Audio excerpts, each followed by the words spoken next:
Hey there. Just doing like a super quick update. So I am currently pressure testing the coolant system. I couldn't really find too good information out there. So I figured I would go over how I am doing the pressure test on the DeLorean cooling system. So the first thing I'm doing is I got one of these. Let me go into closer mode here. So I picked this up. This is a vacuum tester that I picked up off of eBay. Off of Amazon, and I want to say it was around $50 or so, something like that. And the idea is that you hook up an air hose here, and then it uses the Venturi effect to pull a vacuum. And so I've done that, and I've pulled about a 15 psi vacuum, and you can see that it is holding here. It seems to be quite steady. I'm doing like a 15-minute test right now to see just to make sure it's going to hold for that long. Now, the issue is, the first time I did this test, it was not successful. So I did this, and when I let it sit, after about a minute or so, like you could just watch the dial dropping. And so I knew that that was not acceptable. And so what I did was I went online, I found someone in the DeLorean forums, and I'm sorry, I don't remember who it was.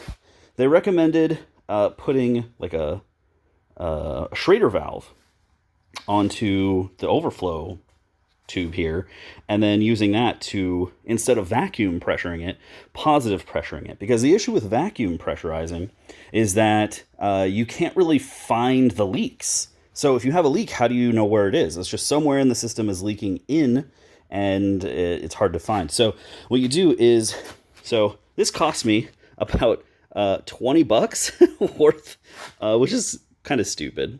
And the idea is that there is under here there's a barb fitting, and then there's a coupler, and then there is a Schrader valve. And these are all 1/4-inch things here. And yeah, like I said, I think it cost me about like 17 or $20 to get this hooked up. And then the Schrader valve, it is just like a normal bike, or tire pressure. So I used, let me see if I've got the thing around here somewhere. There it is. So what I used is my pressure, tire inflator.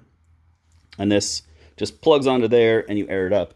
And I put, I want to say 20-ish PSI into the system, 20 or 30. And then I took this soapy water and just sprayed this around. And this is just Dawn dish detergent mixed with water. And you just spray this on everything. And you basically just, spray all your pipes and spray those and spray those. And you just kind of get it like, it evaporates pretty quickly.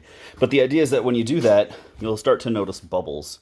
And obviously there's like bubbles here. If you look at this, there's bubbles, right? But the kinds of bubbles you'll see when there's a pressure leak are different. I've noticed they generally came in two kinds, because I did find, I found all the leaks actually were right here in this area. And I don't know, maybe I just didn't tighten those when I was doing it. But they were like foamy, like they created a lather, and that's stuck around. And so it was fairly easy to see those. And then this one here was leaking, and I was getting these just big poppy bubbles that came out of it. And so look for those kinds of things. And then, I basically went back and was like, oh yeah, that's kind of loose. And I tightened it up, and then the bubble stopped. And then after I did that, I also, you can just put your ear like right up to it, and you can just hear a little, And so after doing that, I tightened up all three of these and this guy. And after that, it was no longer making any noise, and it was no longer making any bubbles. And so I just, put some more air pressure into it. All was good. And so then I've now switched back over to the vacuum. And you can see that, yeah, we haven't dropped. We're still just a little bit above 15 PSI there. I pretty much put it right on the one so I could align it with that. But yeah, so we've got like 5 minutes of vacuum pressure. Nothing's coming out. So I'm happy to say that this is now good to go. and my coolant system is not leaking. So now after the coolant system, I have two other things that I need to pressure test. The first is the brakes. So my brake system up there, I don't doubt you can see that. Yeah, those two little red dots, like right in the middle of the screen, those are the brake, where it connects to the brake master cylinder. That is going to get pressure tested as well. You're probably using the same thing that I used here, actually.